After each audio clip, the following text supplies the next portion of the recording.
తమిళనాడులో రాజకీయాలు చాలా వేగంగా మలుపులు తిరుగుతున్నాయి.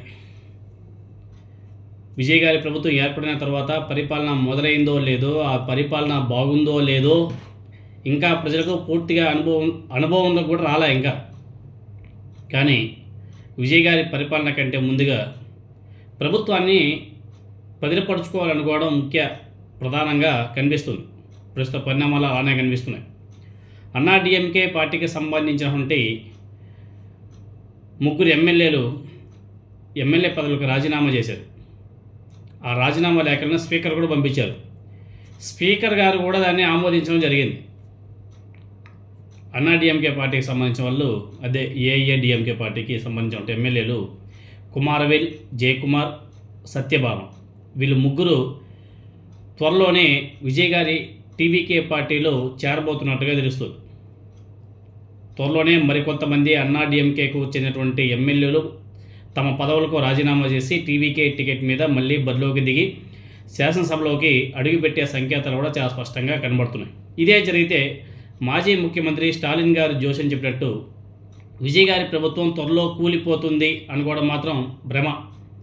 మేబీ ఆయన చెప్పడం వల్ల ఏమైనా సరే ఇలాంటివి ఏమైనా జరుగుతున్నాయా అన్నది కూడా చూడాలి. ఎందుకంటే ప్రభుత్వం సక్రమంగా నడిపించాలంటే ఫస్ట్ ఫుల్ మెజారిటీ ఉండాలి. ఇప్పుడున్నది అటు ఇటు, ఇలాంటి పరిస్థితుల్లో ఎటువంటి డెసిషన్స్ కూడా తీసుకోలేరు. మీకు అందరికీ తెలిసిందే, ప్రమాణ స్వీకారం చేసిన తర్వాత అసెంబ్లీలో కొలువు తీరినప్పుడు బల నిరూపణ చేసుకోవడానికి అవకాశం ఉన్నప్పటికీ విజయ్ గారి విషయంలో గవర్నర్ గారు అందుకు అంగీకరించలేదు.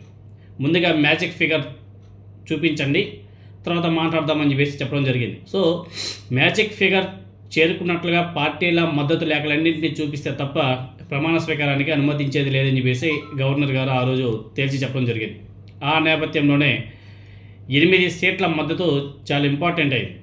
సో కూటమిలోని 4 చిన్న పార్టీలను ఒప్పించి వాళ్ళ మద్దతు లేఖల కోసం విజయ్ గారు ప్రయత్నించడం, లక్కీగా మద్దతు లేఖలని కూడా సమకూరడం, పదవి స్వీకారం చేయడం, శాసనసభలో బల నిరూపణ సమయానికి అందరూ అనుకున్నట్లుగానే అన్నా డిఎంకేలో మెజారిటీ ఎమ్మెల్యేలు చీలిపోవడం, వాళ్ళందరూ విజయ్ ప్రభుత్వానికి మద్దతుగా ఓటు వేసి ఘన విజయాన్ని కట్టబెట్టడం, అన్నా డిఎంకే 2 వర్గాలు ఎవరికి వారు తమదే అధికార పార్టీ అంటూ ప్రచారం చేసుకోవడం జరిగింది.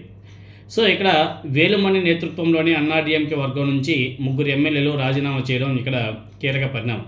వీళ్ళందరూ కూడా బల పరీక్షలో విజయ్ గారికి మద్దతు ఇచ్చిన వాళ్ళే. నిజానికి టీవీకే పార్టీకి మహా అయితే 10 మంది ఎమ్మెల్యేలు స్పష్టమైన మద్దతు తిరుగులేని స్థాయిలో దక్కితే 5 ఏళ్ల పాటు ఎలాంటి చీకు చింత లేకుండా ప్రభుత్వాన్ని సాఫీగా నడిపించవచ్చు. ప్రస్తుతం విజయ్ గారు రాజీనామా చేసినటువంటి ఒక సీట్ నుంచి మళ్ళీ ఆయన పార్టీ నుంచి ఎవరో ఒకరు పోటీ చేస్తారు కాబట్టి అది నెగ్గవచ్చు. ఇప్పుడు రాజీనామా చేసినటువంటి అన్నా డిఎంకే ఎమ్మెల్యేలు ఎవరైతే ఉన్నారో అక్కడ ఉప ఎన్నికలు వస్తే మేబీ ఆ 3 సీట్లు కూడా టీవీకే గెలుచుకోవచ్చు. ఇదే క్రమంలో అన్నా డిఎంకే నుంచి కానీ డిఎంకే నుంచి కానీ కనీసం ఒక 6-7 మంది, 6 నుంచి ఒక 10 మంది ఎమ్మెల్యేల వరకు రాజీనామా చేయించి వారిని టీవీకే పార్టీలో చేర్చుకొని మళ్ళీ ఉప ఎన్నికల్లో తన పార్టీ టికెట్ మీద పోటీ చేయించి గెలిపించుకుంటే విజయ్ గారి ప్రభుత్వానికి అది శాశ్వత పరిష్కారం అవుతుంది. 5 ఏళ్ల పాటు ఎటువంటి చీకు చింత లేకుండా హ్యాపీగా ముందుకెళ్ళిపోతుంది. చీరికలను ప్రోత్సహించారన్న ఆరోపణలు ఉండవు. పిటాయింపులు జరిగాయని చెప్పేసి చర్యలు తీసుకోండి అని చెప్పేసి సుప్రీంకోర్టుకి వెళ్ళి కేసులు వేసుకున్న లొల్లి అవసరం లేదు. అర్థమైంది. ఎందుకంటే మనం చూస్తున్నాం తెలంగాణ రాష్ట్రంలో ఏ విధంగా ఉందో. సో ఇవేవి కూడా ఇష్యూ లేకుండా ఇలా వచ్చిన వాళ్ళని రాజీనామా చేయించి ఈయన పార్టీ తరఫున పోటీ చేయించి గెలిపించుకొని ముందుకు సాగడం బెస్ట్ అనేసి విజయ్ గారు ఆలోచన చేసినట్టుగా వాడు ఆ దిశగానే అడుగులు వేస్తున్నారు. మిగతా రాష్ట్రాల్లో మనం చూస్తున్నాం కదా, ఈవెన్ ఏపీలో కూడా ఏ విధంగా జరిగాయో, రీసెంట్గా తెలంగాణ రాష్ట్రంలో ఏ విధంగా జరిగాయో, చాలా రాష్ట్రాలు భోపాల్గా, మధ్యప్రదేశ్లో కానీ అన్ని రాష్ట్రాల్లో పిటాయింపులు ఎక్కువయ్యాయి. కానీ విజయ్ గారు అలాంటి సాంప్రదాయానికి ఒప్పుకోవడం లేదు. రాజీనామా చేసిరండి, నా పార్టీలో చేరండి, ఇక్కడ నుంచి పోటీ చేయండి, గెలవండి. ఇది చాలా మంచి పద్ధతి, మంచి సాంప్రదాయం. ఇలానే ప్రతి ఒక్క రాజకీయ నాయకుడు కూడా చేసుకోవాలా, చేయించుకోవాలి. అంతేగాని డబ్బులు పెట్టి కొనేయడం, తిప్పేయడం, చక్రాలు తిప్పడం ఇవి తగ్గించుకుంటే చాలా బాగుంటుంది మిగతా రాజకీయ నాయకులు.